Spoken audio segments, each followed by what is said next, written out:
मैं सचिन दुबे, आप सभी दर्शकों का इंडियन सिटीजन टीवी में स्वागत है। आपके घरों से निकलने वाला जो कचरा है उसको उठाने के लिए मीरा भाईंदर महानगर पालिका प्रतिवर्ष करोड़ों रुपए खर्च करती है।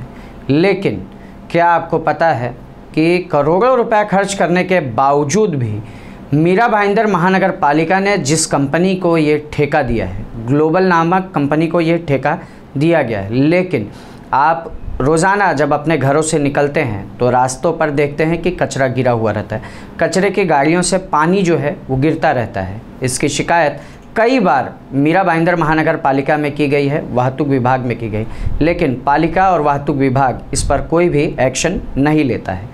इसी विषय को ध्यान में रखते हुए मीरा भाईंदर के महाराष्ट्र नवनिर्माण सेना के वाहतुक विभाग के जो पदाधिकारी हैं, उन्होंने मीरा भाईंदर महानगर पालिका से ग्लोबल की कितनी गाड़ियां मीरा भाईंदर में चल रही हैं उसकी जानकारी मांगी। मीरा भाईंदर महानगर पालिका ने यह जानकारी दे दी, लेकिन एक चौंकाने वाला खुलासा सामने आया। 120 गाड़ियों का लिस्ट मीरा भाईंदर महानगर पालिका ने जारी किया, लेकिन आपको बताते हुए मुझे बहुत आश्चर्य हो रहा है कि उन 120 गाड़ियों में से लगभग 90% गाड़ियों के जो पेपर हैं वो ख़त्म हो गए हैं। आखिर किसके दम पर ये कंपनी मीरा भाईंदर शहर में पेपर ख़त्म होने के बावजूद भी मीरा भाईंदर शहर में तेज़ी से अपना काम कर रही है और उन पर कोई भी रोक नहीं लगा पा रहा है? इस विषय की जानकारी लेते हुए जब हमने मनसे के पदाधिकारियों से बात की तो उन्होंने हमें क्या जानकारी दी है, आइए एक बार आप भी देखिए। मैं आपको बताना चाहूँगा कि पिछले कुछ महीनों से हम लोग डंपिंग और डंपर के विषय पे लगातार महानगर पालिका और हमारी जो वाहतुक शाखा है काशी मीरा की, उनके साथ कंटिन्यू बने हुए थे, टच में थे। विषय ये है कि मीरा भाईंदर के जितने भी डंपर चल रहे हैं उत्तन साइड में और मीरा भाईंदर वेस्ट की तरफ और ईस्ट की तरफ, इन डंपर्स ने तूफ़ान मचा के रखा है। इनके गाड़ी के नीचे पता नहीं कितने बच्चे आके जा चुके हैं, लेकिन कोई भी इस पर कुछ बोलने को तैयार नहीं था, कोई उसके ऊपर एफआईआर लेने को तैयार नहीं, कोई पुलिस स्टेशन कार्रवाई करने को तैयार नहीं। जब हमने इसकी जानकारी लेना शुरू किया महानगर पालिका में, हमने एक आरटीआई मारा इन डंपर के बारे में। हमको अभी ये डंपर के जो हमने आरटीआई निकाली है आपको मैं बताना चाहूँगा। ये आरटीआई में मीरा भाईंदर महानगर पालिका ने हमको 129 गाड़ियों के डिटेल्स दिए हैं, जिस 129 गाड़ियों में से लगभग 100 गाड़ियाँ जिनके फिटनेस नहीं है, किसी के इंश्योरेंस नहीं है, किसी की पासिंग ख़त्म हो गई है और ये गाड़ियाँ फिर भी रास्ते पे चल रही है। जब इसके बारे में हमने वाहतुक शाखा में भामे को जाके बताया, भामे से हम लोग पहले भी मिले थे, उन्होंने कार्रवाई का हमको आश्वासन दिया था, लेकिन कोई कार्रवाई नहीं हुई।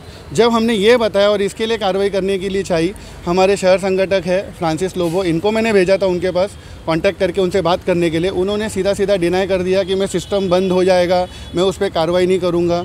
फिर फ्रांसिस लोबो ने मुझे फ़ोन पर बात करवा के दी उनसे, उनको मुझे बाकायदा प्रेशर डालना पड़ा, ये बोल के कि अगर आप कार्रवाई नहीं कर रहे हो तो मुझे ऊपर बात करनी पड़ेगी, मैं ऊपर से बात करके कार्रवाई कराऊंगा, क्योंकि ये इलीगल चल रही है। आपका काम है रोड पे अगर इलीगल गाड़ियाँ चल रही है तो उसको रोको, सीज़ करो। उसका फिटनेस नहीं है तो आपको उसको सीज़ करना है, उसका इंश्योरेंस नहीं है तो सीज़ करना है। उनका कहना है कि हमारे पास जगह नहीं है। अगर जगह नहीं है तो आप रास्ते के 2 व्हीलर और 4 व्हीलर को ले लेके जाकर डंप कर रहे हो, गावठन में जमा कर रहे हो, उनकी गाड़ियाँ छोड़ नहीं रहे हो। बस किसी के पास लाइसेंस नहीं है, किसी ने हेलमेट नहीं पहना है तो उनकी गाड़ियाँ जमा हो रही है और ये बड़े डंपर जमा करने के लिए आपके पास जगह नहीं है। सबका मिला जुला है। यहाँ पे जिनका टेंडर निकला है ये कंपनी है ग्लोबल कंपनी का टेंडर के बारे में भी मैं आपको बता दूं कि ये ऐसा क्यों हो रहा है, क्यों एक्शन नहीं ली जा रही है। इसमें आपको मैं दिखाना चाहूँगा, ग्लोबल कंपनी का टेंडर निकला था 2012 को।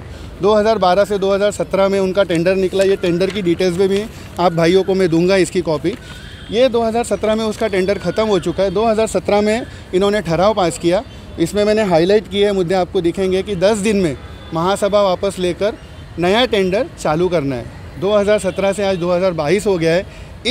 सिर्फ इसके ऊपर अभी तक ये टेंडर चल रहा है। हर साल उनका जो मुनाफा, जो परसेंटेज बढ़ रहा है वो बढ़ते जा रहा है। उनके बिल पास होते जा रहे हैं। वो लोग वही गाड़ियाँ चला रहे हैं, वही इलीगल गाड़ियाँ चल रही है, उनके गाड़ियों के नीचे लोग मर रहे हैं। किसी का कोई एक्शन नहीं है, किसी का भी कोई एक्शन नहीं है। जब हमने ये चालू किया, जब उनसे मिलना चालू किया, अब वो लोग टेंडर की घाई कर रहे हैं। अब वो चाह रहे कि फटाफट टेंडर निकाले और उसी को वापस दे, जो कि फिर से एक बड़ा स्कैम है। और ये स्कैम नहीं होने के लिए आज हम आपके सबके सामने आए हैं। हमने आज आयुक्त से मिलने की कोशिश की, पर आयुक्त साहब आज है नहीं। हम उपायुक्त रवि पवार से मिले हैं, उनको हमने 7 दिन का अल्टीमेटम दिया है। अगर 7 दिन में उन्होंने इसको, हमारी 2 मांगे हैं, एक तो इस ग्लोबल कंपनी का सबसे पहले जो ठहराव है, टेंडर है, जो भी आपने बनाया है वो एग्रीमेंट कैंसिल करो। सेकंड है कि इसको ब्लैकलिस्ट करो, ये वापस टेंडर भरना ही नहीं चाहिए, क्योंकि ये हमारे साथ धोखा है। हम टैक्स पेयर्स है, हम पैसा भर रहे हैं और हमारा पैसा तुम खा रहे हो, फुकट में खा रहे हो। तुमने गलत गाड़ियाँ चलाई है, तुमने गलत पैसा हमारा लिया हुआ है। कम से कम 80-90 करोड़ का टेंडर चल रहा है और उसमें तुम्हारी गाड़ियाँ ठीक नहीं रख सकते हो। तुमने टेंडर में क्या लिखा है, कॉन्ट्रैक्ट में एग्रीमेंट क्या साइन किया है, वो एग्रीमेंट के हिसाब से तुम चल नहीं सकते हो। मतलब क्या है? और इसमें सारे मिले हुए, हमारा सीधा सीधा आरोप है। इसमें नगर पालिका के अधिकारी भी मिले हुए, इसमें वाहतुक शाखा के लोग भी मिले हुए। अब उसको ढूंढ के निकालिए, 7 दिन में इस पर एक्शन लीजिए। 7 दिन में एक्शन नहीं लेंगे तो मेरे से भी वरिष्ठ यहाँ पे ज़रूर आएंगे। श्री आरिफ भाई शेख, उन्होंने बात की है, उन्होंने मुझे कमिटमेंट की है कि 7 दिन में एक्शन नहीं लेते तो वो खुद आएंगे नगर पालिका में, और अगर उसके बाद भी नहीं आई फिर हम मनसे स्टाइल से करेंगे। फिर हमको दोष मत देना, रास्ते पे गाड़ियाँ फूटेगी, कांच टूटेगी, गाड़ियाँ खड़ी कर देंगे, गाड़ियाँ नहीं चलने देंगे। लोबो और मैं वातुक मनसे शहर अध्यक्ष हूँ मीरा भाईंदर का। जैसे सर ने आपको ये पूरा मुद्दा तो एक्सप्लेन कर ही दिया है। ये मुद्दा हम पिछले 6 महीने से वातुक शाखे से और नगर पालिका के साथ फॉलोअप में है। ये हमने रेज़ किया, पूरे इश्यूज़ इनको एक्सप्लेन किए। जब वातुक शाखे में जब हम बात करने जाते हैं तो वो हमें डाइवर्टिंग रिस्पॉन्सेस देते कि मैं अजित मुटे सर से बात करता हूँ, रवि पवार सर से बात करता हूँ। सो मतलब कहीं ना कहीं एक्शन से सभी डर रहे हैं। 2 दिन पहले जब सर ने मुझे बताया था कि ऐसा ऐसा हमको अभी इसके ऊपर we have to take a stern action, तो हम वातुक शाखे में जाके उसके ऊपर एक्शन क्यों नहीं हो रहा है ये क्वेश्चन करने के लिए गए थे। एंड उन्होंने हमें बोला कि हम एक्शन इसीलिए नहीं ले रहे ताकि लोगों का कचरा उठना चाहिए।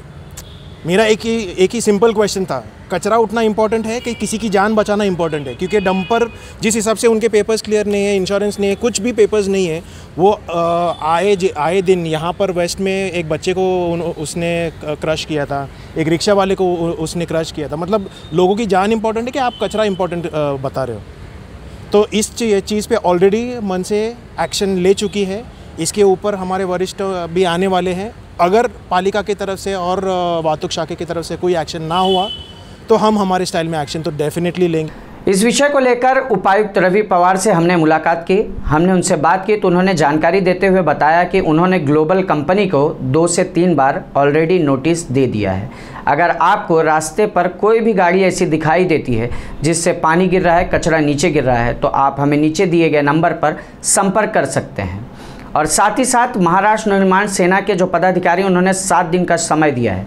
अगर 7 दिनों के भीतर मीरा भाईंदर महानगर पालिका ने कोई एक्शन नहीं लिया तो मनसे अपने स्टाइल में इन गाड़ियों के ऊपर कार्रवाई करेगी। और उसी के साथ ही मनसे ने मांग की है कि इस कॉन्ट्रैक्टर का जो कॉन्ट्रैक्ट है वो ख़त्म होना चाहिए, उसका जो बकाया पैसा है वो रोक देना चाहिए, क्योंकि उसने मीरा भाईंदर के शहरवासियों के साथ धोखेबाजी की है। इस तरीके का भी बयान मनसे के पदाधिकारियों ने दिया है।